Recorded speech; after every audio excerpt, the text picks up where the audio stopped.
દ્વારકાધીશ દોસ્તો, તો આપણે જૂની ચેનલ હતી તું બ્લોગ્સ, એ ચેનલ આપણે આજથી જ બંધ કરી દીધી છે અને આજેથી આપણે નવી ચેનલ આપણે ચાલુ કરી છે ગામડીઓ બ્લોગર 007. તો તમારા બધાના સાથ સહકારની જરૂર છે, જેથી કરીને તમારો ભાઈ આગળ આવે. આગળની ચેનલમાં તમે બધા લોકોએ બહુ મને સપોર્ટ આપ્યો, જેથી કરીને હું બહુ આગળ પણ આવ્યો હતો, પણ ના છૂટકે ચેનલ મારે બંધ કરવી પડી, કારણ કે બધી જૂની હતી ઘણી અને મોનેટાઇઝિંગમાં પ્રોબ્લેમ આવત. જેથી કરીને મેં મારી નવી ચેનલ બનાવી છે ગામડીઓ બ્લોગર 007.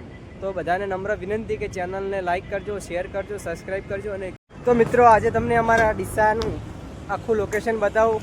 અમારી ડીસા નગરી એવી સ્માર્ટ નગરી, જેને બટાકા નગરી તરીકે ઓળખવામાં આવે છે. તો આજે તમને આખું ડીસા બતાવું. ચલો જોડે રહેજો મારા બ્લોગમાં, તમને આખા ડીસાને શેર કરાવું.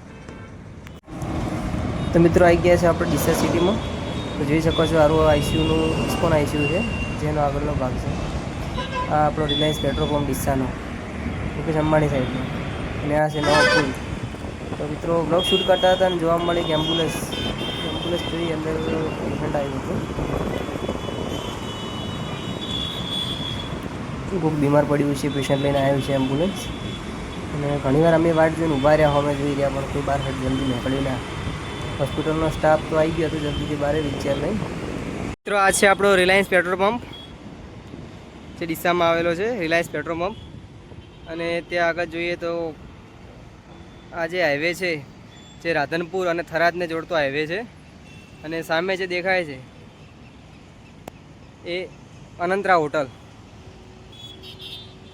અને આપણે સામે જોઈ શકો તમે, જે છે બનાસ નદી, જેમાં હજુ સુધી પૂર આવ્યું નથી. વરસાદ ઘણો પડ્યો, પણ ડેમમાંથી છોડવામાં આવ્યું નથી, એટલે હજી વરસાદના લીધે એમાં પાણી આવ્યું નથી. પણ ઘણીવાર વરસાદનું પાણી આમાં આવે છે. તમે જોઈ શકો છો, આ છે નદીનો પુલ અને આ છે બનાસ નદી.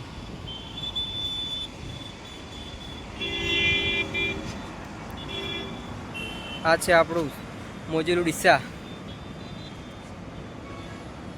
મિત્રો, આ છે આપણી બનાસ નદી, જેને કુંવારી નદી તરીકે ઓળખવામાં આવે છે, કારણ કે તે હજી સુધી મહીસાગર એટલે કે જે સમુદ્ર છે એને મળી નથી, જેના કારણે એને કુંવારી નદી તરીકે ઓળખવામાં આવે છે.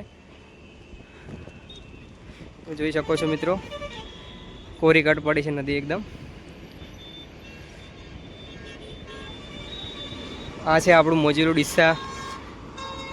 આ છે નદી ઉપર આવેલો પુલ, જે એક સાઈડ થરાદ, એક બાજુ ધાનેરા અને એક બાજુ રાધનપુરને જોડે છે. બનાસ નદીની આજુબાજુ જોવા જોઈએ તો બધે લીલોતરી જ છે એકદમ. નવી નવી બિલ્ડિંગો બની છે અને હરિયાળી